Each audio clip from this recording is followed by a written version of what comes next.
video and audio communication and data. So what that means is WebRTC is a means for us to do essentially video/voice calls. It's a mechanism that helps us do that. Okay, and it also not just limited to that. You can also use it for other applications. You can use it for any kind of data. And the basic idea, or the thing it stands for, is web real-time communication. That's what the RTC stands for. Okay. And the inspiration behind it is the idea behind WebRTC was in the good old days. If you guys remember the good old days before browsers became very popular, we would, in order to do VoIP apps would have a lot of shared code, you can say. Like Skype, for example, you have Skype, you have Hangouts, their browser plugin. You would have a lot of these different VoIP apps that implemented sort of the same thing, but they had to re-implement the wheel multiple times. And many people couldn't cross-connect across these different various clients.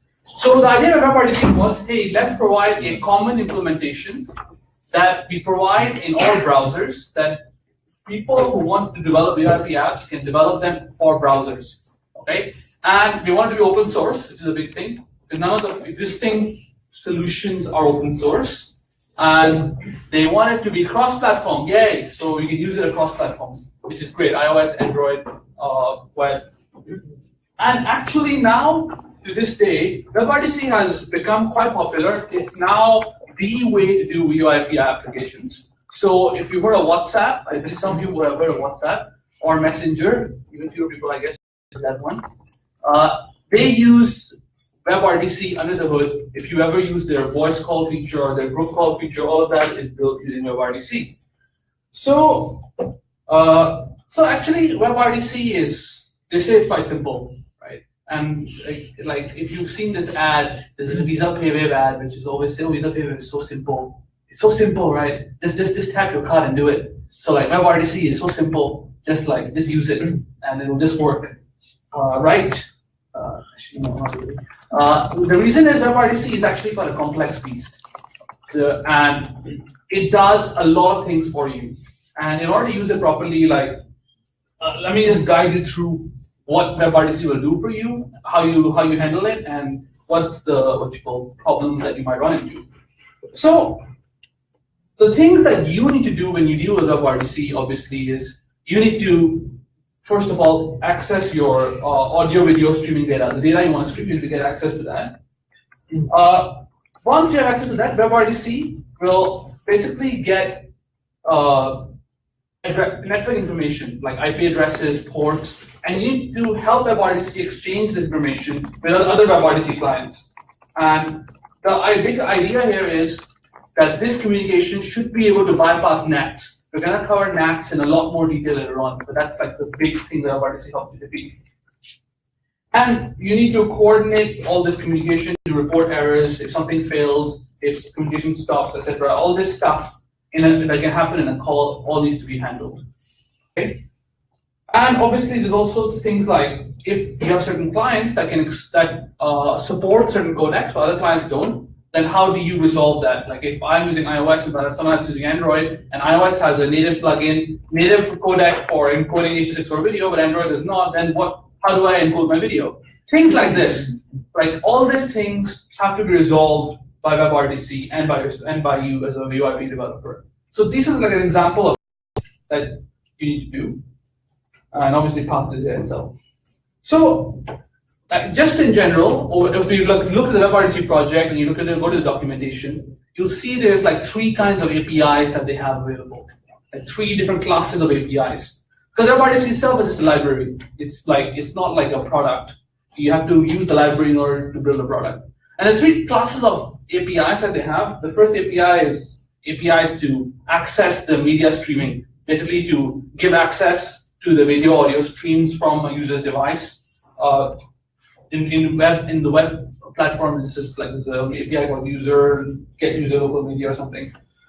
There's an RTC peer connection, which is the big thing that basically implements the peer-to-peer connection, which is the fundamental backbone behind WebRTC. And there's this thing called RTC data channel, which is for P2P communication or arbitrary data. I'll be focusing today on the RTC peer connection part. That is how WebRTC establishes a peer-to-peer connection. Okay, but before I start that, right, I'm going to ask you guys a question. If you have a voice call or a video, let's say you have a video call where, like, between me and Melvin, let's say, like, what is, and both of us are in this room, what is the best kind of infrastructure or best kind of architecture you would think? Like, how should our two clients communicate? Or what's wrong if I just have a server somewhere and I just relay all that data through a server and the server relays it back to Melvin? Anyone wants to guess? Like, what's the problem with that? Latency? Yeah, latency is one issue. That's any other issues? Anyone can think of any other problem? Passing through a server. Okay. Is that a problem or? You don't have so much information passing through a server. Okay. Privacy can be sort of an issue. Yeah. The bigger issue is actually bandwidth, because your server has limited bandwidth, right? There's only so many network cables attached to it. Oh, sorry. Yeah. So John is right. Bandwidth. So servers have limited bandwidth, right? You can't. If you think of video calls, if you want like super high quality 1 Mbps style video calls, you need a very large amount of bandwidth. So if you want something like group calls, you have 10 peers, and you have all their videos going through this one little server, the server is gonna die. So that's why the biggest way we do video calls is by establishing a peer-to-peer connection. So instead of connecting through a server, I will connect directly to Melvin, to his device directly. And this idea is not just limited to UIP. It's also present in games. If you ever play games, they will also try to establish P2P connections, because they're also streaming a lot of data and they want it to be as fast as possible. Okay. So with that done, just give you guys a head. So basically, WebRTC, right? We're gonna jump into some of the APIs, but just to get some stuff out of the way, WebRTC provides APIs for you to access different kinds of media. And the way they design these APIs is through the system of constraints. So you will provide some constraints to WebRTC, and they will use those constraints to decide what kind of media you need. Should I give access to you for? For example, if you want video, audio, what's the frame rate you want, what's the dimensions of that, etc. You can specify constraints, and WebRTC will basically implement wrappers around native libraries to help you provide this. On iOS, they have wrappers around this AV Foundation to handle this for common cases. But this is not most important. So going back to the P2P connection part, right? So when it comes to a peer-to-peer connection, just by knowing my IP address and Melvin's IP address, we can't establish a P2P connection. It's not so simple. We need a layer on top, an application level layer that can help us communicate the metadata that we need in order to establish a peer-to-peer connection. Because directly, I don't know his IP address, right? If I'm an application, I have a user ID, Melvin has a user ID. And in order to establish a peer-to-peer connection, I need to pass some metadata from between two clients. And this job of passing this meta information is called signaling in the WebRTC world. And this is handled by applications directly. So WebRTC is designed in such a way that the signaling layer is abstracted out. You can implement your own signaling layer, and they don't have any specification on what you need to do, as long as you follow the basic steps. Okay. So there's no, like, you can use whatever transport mechanism you use. You can use HTTP for signaling, you can use TCP, UDP, anything you want. Okay. So WebRTC will actually, like I mentioned, use this thing called RTC peer connection to establish a possibly peer-to-peer connection between the pairs. I'll explain why is possibly. And like I mentioned, it needs a mechanism to send the control messages and coordinate between these pairs. That is the signaling protocol. Okay. So it's not specified about WebRTC, so it's pretty much up to us. We can define it to be whatever we want. You can use pigeon mail if you guys prefer that. If you guys have heard of pigeon, like TCP over pigeons, it's this network protocol where you attach a disk to a pigeon's leg, the pigeon flies to the other person. There is a RFC on this. I'm not kidding. So but point signaling is not specified. You can do it however you want. Okay, so the signaling, right, will be used. Like I mentioned, there's some kind of metadata we need to exchange. Me and Melvin need to exchange if we want to establish a peer-to-peer connection, and that metadata can be of 3 types.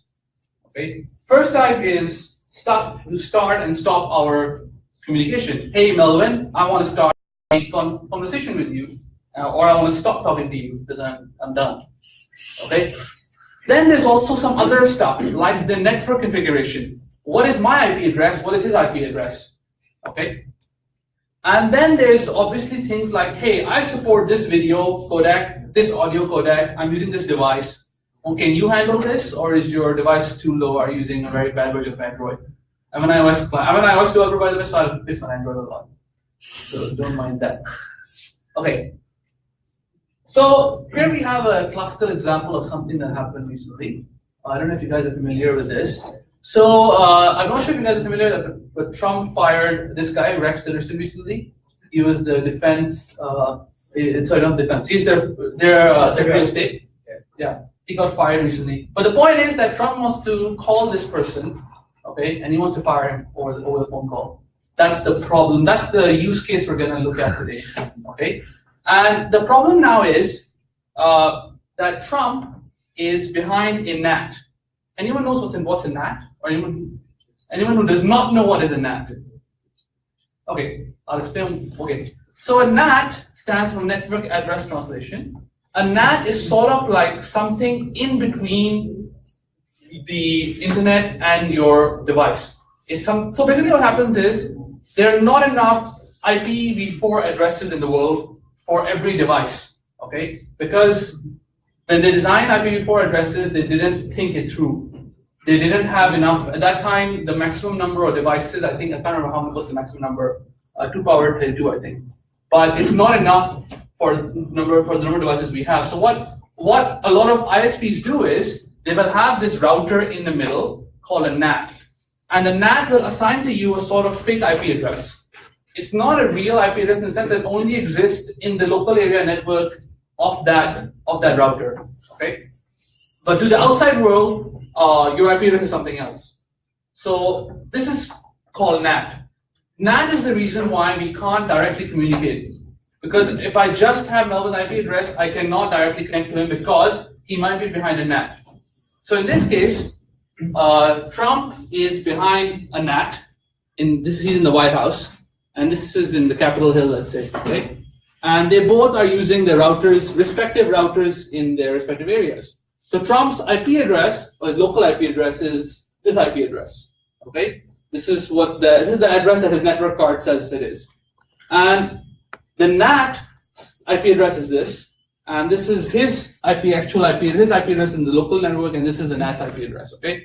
And if this guy sends a message directly to this IP address, it's not going to work. It's probably going to go to someone else, and you don't want to fire someone else, okay? So that's the problem that we're going to fix. How to fix this NAT traversal problem, okay? I hope NATs is clear. Anyone not clear on what NATs are? Okay, cool. All right. So the first tool that we have in order to fix NATs and bypass NATs is this thing called stun. So there's a lot of abbreviations in this talk, and that's because people who do RFCs love abbreviations. So stun stands for Session Traversal Utilities for NAT. Okay. The basic idea in stun is very, very simple. Have you guys heard of what'smyipaddress.com or like any one of these websites? You go to the website, they will tell you what's your IP address. That is stun. So stun is literally just that. It's a server that literally will just tell you what is your IP address. Okay? So if Trump sends a request to stun, to a stun server, he'll know that his IP address is this one. Okay?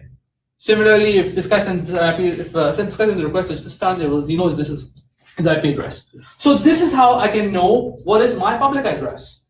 Since I know my public address, and I also know my private address because I have this address and I have this address. I have this address because this address is the address on my card, right? This is my hardware address. This is the address that my current network is connected to. I know this address. I know this address. With these two addresses, I can communicate with this guy, right? Because I know how to reach the other person. So this is stun, and it can help us solve this problem partially. Why I say partially is because NATs are a very complex beast. Some NATs, most NATs will work with just stun, but there are some NATs which are annoying. They will allocate In networking, we have the connection, we have the address. We also have this thing called port. A port is if you guys have used, you guys you know what a port is, right? Anyone who does not know what a port is? Okay, I assume everyone knows what a port is. Great. So what might happen in NATs is some NATs might assign you a different port every time you create a connection through that NAT.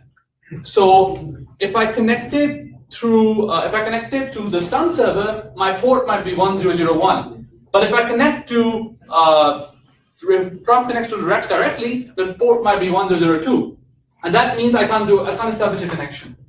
I believe these NATs are called cone NATs, some kind of cone NATs. I can't remember the exact term, but this is a problem. So it means I can't just use stun. I need something else on top of stun to help me out. And this is where we have one more concept called turn. Another variation, yes. Turn stands for traversal using relays around NAT. As the name says, this is quite simple as well. All it does is provides a fallback. It provides a relay server that will help you relay any information you want between these two guys directly.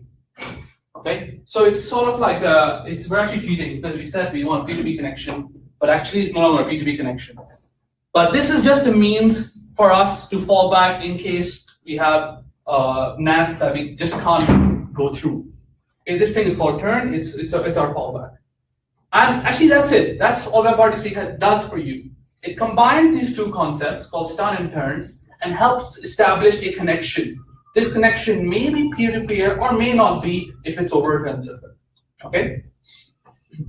That done, when talk about turn, stun, all this, what we're actually doing is we're trying to establish or we're trying to find what is called ICE candidates. So ICE is the name of another protocol. I'm sorry guys, but ICE is basically the protocol or the idea that you try stun and turn together. This is called ICE. Okay. So this combined protocol of you trying all these possible combinations and finding out which one works is ICE. And our work is to generate ICE candidates. Okay. ICE candidates are basically just the network interfaces that you're going to use to route packets, which is basically just a triplet of the IP address, port, and what transport mechanism you use. Transport mechanism being either UDP or TCP. You can use either one. Okay. So, and your signaling protocol, which I mentioned earlier, your application level protocol, is responsible for passing these ICE candidates from one client to the other client. Okay. So, just to give you guys a recap into how ICE works. ICE will try to establish a connection between the different candidates. Okay, because you can have a lot of ICE candidates. So when I start my WebRTC connection, I can have the candidates representing a direct connection, a connection through stun, and a connection through turn. Right. So ICE is very simple. ICE will just try all of them. ICE will try there's a direct connection. If it will try a stun connection which might work with some nice NATs, or we'll try a turn connection for the crazy NATs. Okay, and this whole process is called ICE. That's it. Okay, and it was inspired from games actually, because games face this problem quite regularly, and this so they solved this problem by coming up with something like this, and then they formalized it and they call it ICE now. Okay, so. Having said so, like if anyone has any questions about this or not clear, just feel free to stop me, raise any questions, or if you want to discuss this, or you think they're not doing the right thing, let me know as well. Okay? If you think you can do it better, let me know as well. Okay? Anyways, so aside from ICE, which is once again stun plus turn, we also have this other thing, another abbreviation, I'm sorry again, called the STP, Session Description Protocol. This is actually quite simple. All this does is, when I mentioned earlier, we need to resolve things like what codec we're going to use, what's the resolution, all this metadata. This metadata is exchanged using this thing called STP. Okay. So let's do a flow, and let's do that call between Trump and Rex. What's going to happen? Okay. So first thing what it's going to do is, and let's say you're the developer. I have some pseudocode here, so I'll explain line by line what's going on. Okay. So Trump, first of all, will create what is called an offer in the WebRTC parlance. An offer is just a bunch of information that explains Trump's mobile phone. So it's an iPhone X. It has this codecs available. It can stream at this quality, etc. And he will set that description to his local connection, and then he will send that over to Rex. And then meanwhile, on Rex's side, Rex will create what is called an answer. Okay, an answer is Rex's description on his device, and it is created in response to an offer. So he will apply all the constraints from the offer. He'll say, okay, I have these codecs available. Maybe we can use this one, since this one we both have. And then he will set that description, and then he will send his answer back to Trump. Okay. And lastly, Trump will use the answer from Rex and set it as a remote description. This exchange of data is called the offer-answer exchange, as the name says. Basic idea is you're just exchanging this information. There's a bilateral exchange of data going on, okay, between the two clients. And this exchange is something that the client developers are responsible for. So if you are implementing a VoIP app, you need to implement this. And that's the main thing you need to implement. Okay? And this can happen over any protocol. You can use HTTP for this, you can use TCP, you can use pigeons, anything you want. Okay? Is this a real code? No, it's not a real code, as in this is just pseudocode. Oh, yeah. But it's roughly using the JavaScript API for WebRTC, which is available in browsers. It's quite similar to this, except that in the real one, all these are callbacks. So I just want to make the flow simpler. Okay? Because all these are asynchronous operations. Okay. So we talked about STP. So what does STP look like? Actually, STP looks like gobbledygook, in my opinion. It looks really ugly. It's very hard to parse. It's basically a bunch of key-value pairs and nested dictionaries in this very weird format. I don't know where the hell they got it from. I don't know why it's like this. Why does it exist? Why can't they use JSON or something nice that the hipsters use these days? But as it turns out, they use this because in the good old days, telephony companies use this. And because telephony companies use this and we're doing VoIP apps, we're stuck with this. And also because they want to do case things where WebRTC calls can connect to actual telephony line calls. And for that, this thing makes sense. That's why they follow this. So I still don't know what all this means actually. Anyways, so forgetting that, just to remind you guys of the overall flow. So we have these two clients. They're trying to connect to each other. We have stun. Which will hopefully give us some nice IP addresses which we can use to create a direct connection. We have the turn server as backup. And lastly, we have our signaling protocol. This represents our app, whatever our app is, which we will use to pass the metadata between these two guys directly. Okay? That's the general flow of how WebRTC works. Okay. I'm going to go into a bit more detail on ICE now. And let's dig in a bit deeper as to what I meant when I said ICE candidates. And what exactly is going on there, okay? So here I have, once again, this same idea, more or less the same diagram. I have a stun server in the middle, I have a NATs. So these two clients are behind NATs, and they want to do a call, okay? So let's go step by step and see what's going on, what's going to happen. So, like I mentioned, they can have a variety of transport addresses, and ICE's job is to find out which pair of addresses will work. Because I can have a lot of addresses. I can have the address, my direct address, my address after stun, the turn server address, and I should try to figure out which one will work. So first job is obviously to gather the addresses. Okay? And the way it gathers the addresses, the first thing it'll gather is the host address, my network card address. This is my private personal IP address that I immediately have. This is easy to get. You just query my OS and I'll get it. Then I have these addresses called server reflexive addresses. Basically, these are addresses from the stun server. This is the outermost NATs addresses because these are the addresses sent to you from stun. Right? Then we have these addresses called peer reflexive addresses. I'll explain these later on. which are basically obtained from doing some connectivity checks, but I'll explain more of this later on. And lastly is the address of the return server. Okay, so these are like the four kind of addresses that we have available to us. Okay, and the first job is obviously to gather them. When I say gather them, what does that mean? It's gonna send a query to your OS to get the host address. It's gonna send a query to the stun server to get the reflexive addresses. It's gonna send a query to the return server to get its address. Okay, so it's gonna do these three things. Then, and both of them are gonna do it. Okay. Then the next job is the offer and answer exchange. So first, the first agent will create an offer. The other guy will pass the offer to agent B over the signaling protocol, like I mentioned. Agent B will create an answer. It will send the answer back to agent A. And this one will, like I mentioned, is to negotiate codecs, streams, resolutions, etc. Okay, and this part may need to be done again if you ever have something new that affects this. For example, if we are in an audio call and then we suddenly start to do a video call, this exchange will have to happen again.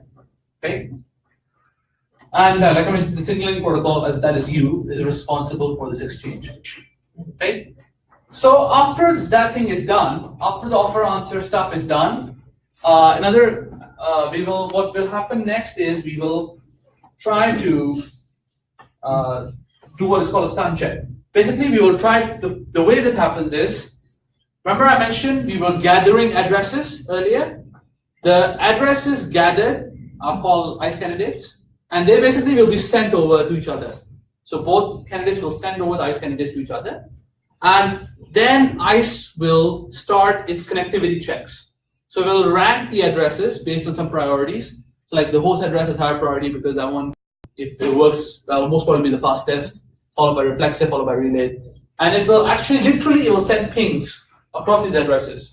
So it will actually it will open up like 4 or 5 connections at the same time. It'll send a ping, it'll wait for a ping back. Whichever address can ping back first, we'll just use that. Okay? And it will gather the RTT, the round trip time of all the pings. And from that ranking, it will decide, okay, this connection seems to be the fastest. I'll use this connection. This connection seems good for now. There's a lot more complex algorithms, obviously, because we can't just be greedy. But this one is, there's a lot of papers on this, on how to choose the best candidate pair and how to do it fast. Okay. And lastly, obviously, once the addresses are there, once you know you can connect them, it will start sending the media over that connection, over that direct P2P connection. Okay, yeah, that's all. Then lastly, because network situations can vary. If I'm talking to some Melvin on the MRT, suddenly my network breaks, or I switch from Wi-Fi to 3G, what will happen? I can't rely on the previous connectivity check. So actually, what WebRTC also does is it will send these keep alive pings. So every 15 seconds, it will continue this connectivity check. So all those connection pairs I had, it will retry and see, are these connections still valid? Can I still ping them? And if I can't, then it will try to find some other candidate. Yeah, before it gives up. Okay? And if all this fails, then the ICE will fail, and then you have to restart. Okay? Yeah. Okay. So what that means is, in general, if you are in the same NAT, so if me and Melvin are in NUS, hopefully in the same Wi-Fi, then by right we will have a P2P connection directly, and this is fast. This is great because we don't need to go to our web server all the way up. We can just directly connect, and most of the heavy duty lifting will be done in our local connection. Okay, this is the optimistic case. If we are in different connections, but we have NATs that allow us to establish a P2P connection, like I said, NATs that don't assign you a different port number, for example, then we can also establish a P2P connection. It's just that it won't be in the same router. We'll have to go to the internet, use stun to get this address, and then we can establish a connection between these pairs directly. Still not requiring our web server to be involved, which is great. And lastly, obviously, if that fails, this is a very bad router or some enterprise network or firewall or whatever, it will go through the turn server and we use the turn server as a relay, right? So I've talked a lot about turn, ICE, the networking part, which is important, but that's not the only thing that WebRTC does. Actually, the RTC peer connection is pretty complicated. It handles a lot of stuff, not just the connection part. This is just a diagram. This is a structural diagram of the project. I just showed it to scare you guys. Let me show this, give you an example of some instances of what kind of stuff it handles for you. Some of the stuff it handles is echo cancellation. If you're calling someone and there's echoes in the background or something is reflecting your audio back, you don't want that to. You want to do some processing to resolve that, and WebRTC actually does that processing for you. Another thing it does for you is this thing called bandwidth adaptability. What that means is if your connection is very bad, it will adjust the encoding decoding appropriately so that it will actually make the quality worse, but it'll try to keep the connection so that you don't flood your very bad connection with HD video. It does this thing. It also does what is called a jitter buffering. Jitter buffering is when, let's say, because under the hood they use UDP for a lot of these, it'll default to UDP, which means you actually miss packets. When you miss data, and if you're just playing the audio directly, the audio will be like you'll have these gaps in between, okay? And that can be quite annoying if you're doing a good VoIP app. So what they'll do is jitter buffering. Jitter buffering, what happens is they will try to average out these bumps. So they'll use some heuristics to try to average out the sample so that the end result that you play is smooth. You don't hear these jitters in the audio and video. Okay. It also does automatic gain control, which is it'll try to, if the audio in the room changes, then it will try to adjust the gain so that it can hear you. And it does noise reduction. If there's a lot of noise, it'll try to optimize it. All the signal processing stuff, which I think our second speaker will have a lot more information on since he does physics. Yeah. So lastly, it also does image cleaning for video processing. Okay, so basically it's handling a lot of stuff. It's quite a complex project. For reference sake, like if you try to clone the project from source, it's around 10 GB, I think. And if you try to build it, so if you try to clone and build it, it's quite a massive project. And it's still working on it. I have a small demo. I can just show you guys if anyone wants to connect to me. There's a chat client they have. You create a room here. The NUS hackers. And if I join, yes, I'm here. So if anyone wants to join my call, they can just go to the link and join it. It's at r.tc/r/intersectors. And if they want to join, they can. Otherwise, I'm going to try on my phone. See if it works. All right, great. We got someone to join. Great. I don't know who it is, but whoever it is, hey, can you hear me? That's the first thing we normally say. Oh yay! Yeah, that's fun. All right, cool. You can play around with this. Oh, yes. I think there's one over there. Okay, great. I'm gonna use this room.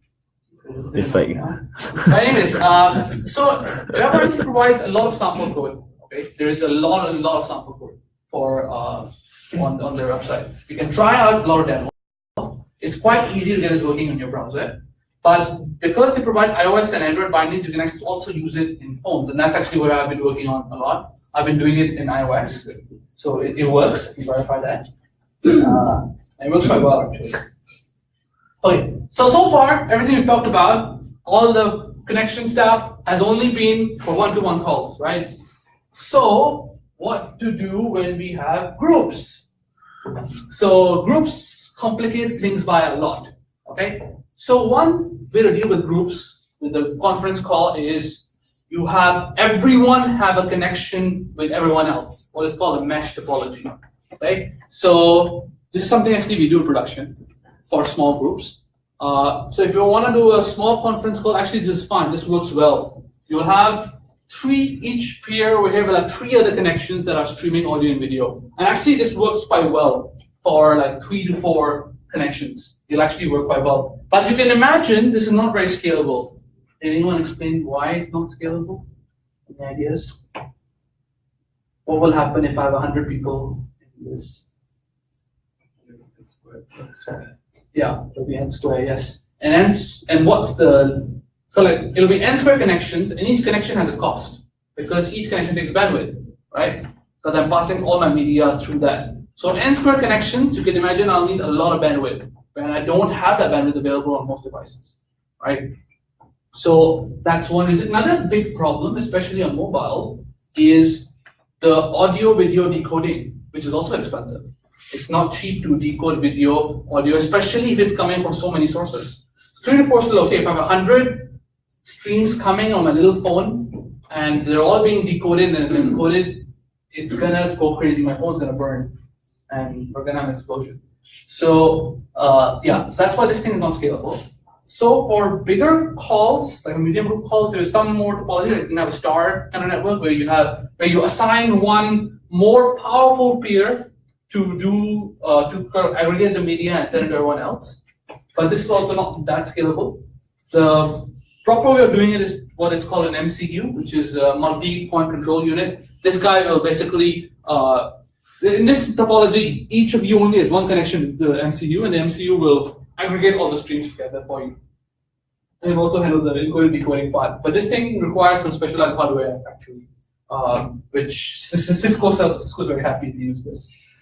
There is other ways to deal with this as well.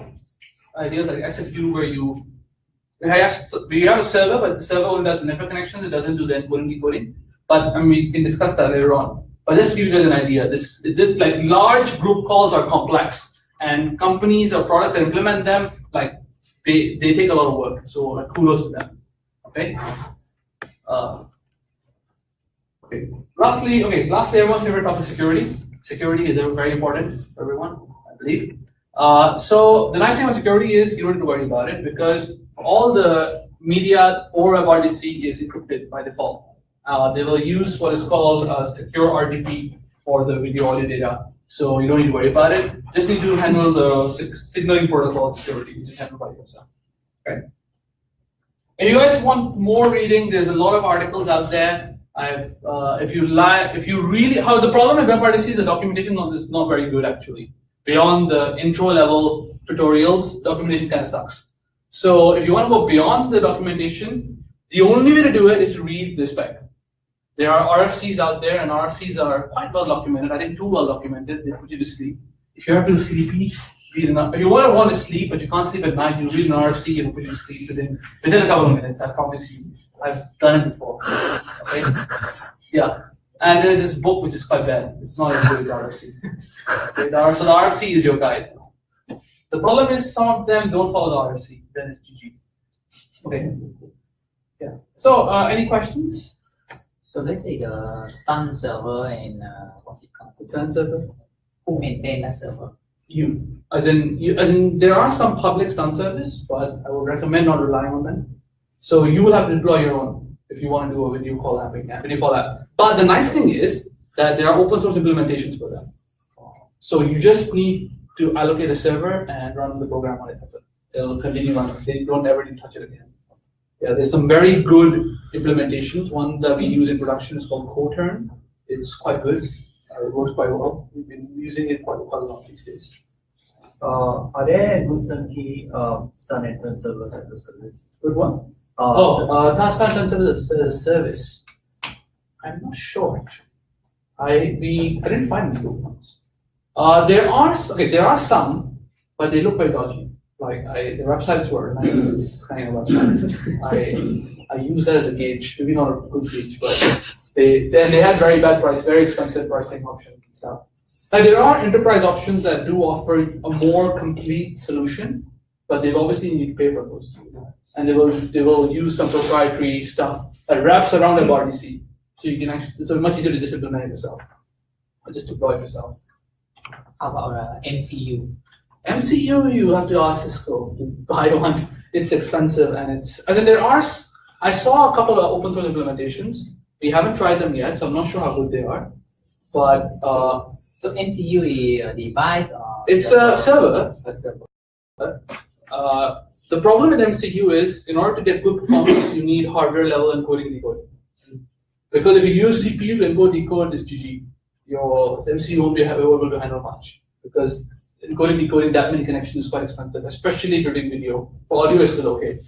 So they say Facebook, right? Messenger, right? yes. So they deploy MCU. Yes, most everywhere. probably they will have MCUs. Lots of MCUs. Yeah, most probably. So there are some companies that specialize in this. Like I mentioned, Cisco has a dedicated MCU hardware unit that it sells. It's quite expensive, $2,000. Like it's designed especially for this. So I think I'm not sure, but I think most of the very big ones use that, or the enterprisey ones will use that, or something similar to that.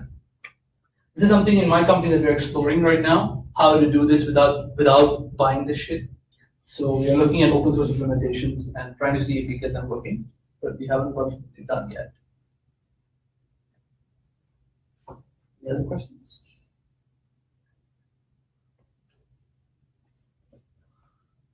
It just comes full circle. You can actually use WebRTC to play like a game through a website with another player somewhere else in the world. Yes, you can, and they allow that.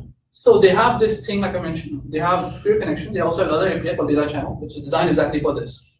So it's designed for games to use if they want to do arbitrary data or non-media data. Yes, definitely. Actually, there are games that do that, but I'm not sure if they use WebRTC directly or they wrap around something. The customer WebRTC to do it. But yeah, definitely you can do that. Yes. So WebRTC is like just a better WebSocket. No, it's not. WebSocket is a lot easier.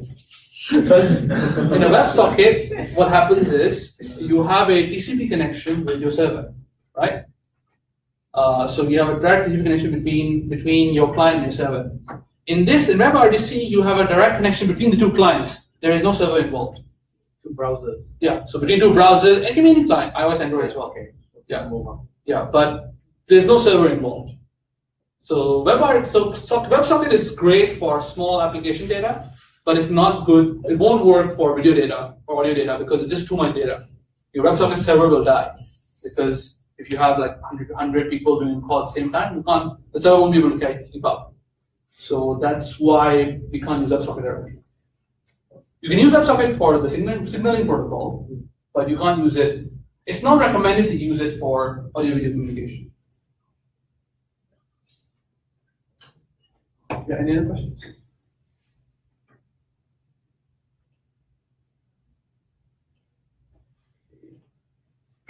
Is this also how like torrent clients work? Yes, very similar. In a peer-to-peer Yes, system as well. Right? it's very similar, I believe. They try to establish a peer-to-peer connection. I believe they use the same tricks, but I'm not sure if they use ICE in particular. I think they probably have a bunch of different standards they follow, but the basic idea is the same. You want to punch holes through NAT, and they use the same concepts from WebRTC. So in your company, what kind of application do you use? We are building, and we have an IAM client that we are building for enterprises, for our enterprise in particular right now. So we have voice calls and group calls in that application. So I work on that application. That's why I've been using this quite a lot. Yeah.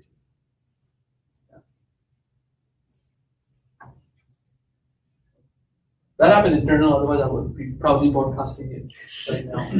Yeah. But it's for internal use. Any more questions? I guess we can give a round of applause to Omar. Lastly, obviously, we're hiring. I always have to mention. My company is C. We're hiring. You can look for me later on if you guys want internships or full-time jobs. If you enjoy this, like working on cool stuff like this, yes, please help us. We need manpower. Okay, so I guess we can take a 5-minute break while Dr. Joseph gets his stuff set up. So we're gonna come back after the break. So we'll start maybe like 7:55.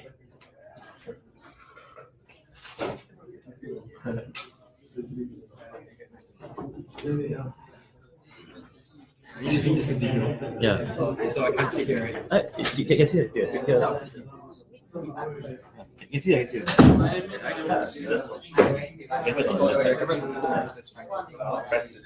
HDMI. I mean, it is networks, but as an iOS client, I need to deal with networks as well. Especially I need to deal with poor networks. Poor networks. Poor networks. Yeah. Because often they are in very bad networks. That's why I need to know about this. I guess you must see lots of videos. Yeah, I'm in C. C is the parent company. Shopee is just one. So I work on Shopee. I work on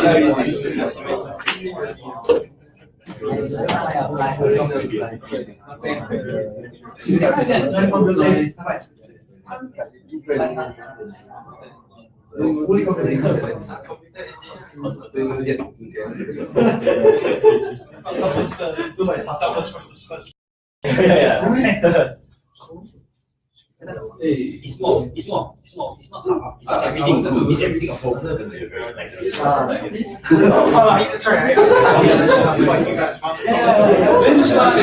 is a very good HTML rocks. You try again.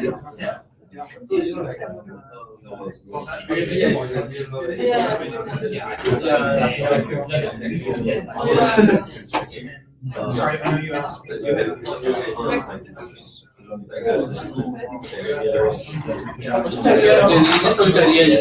Video chatting app.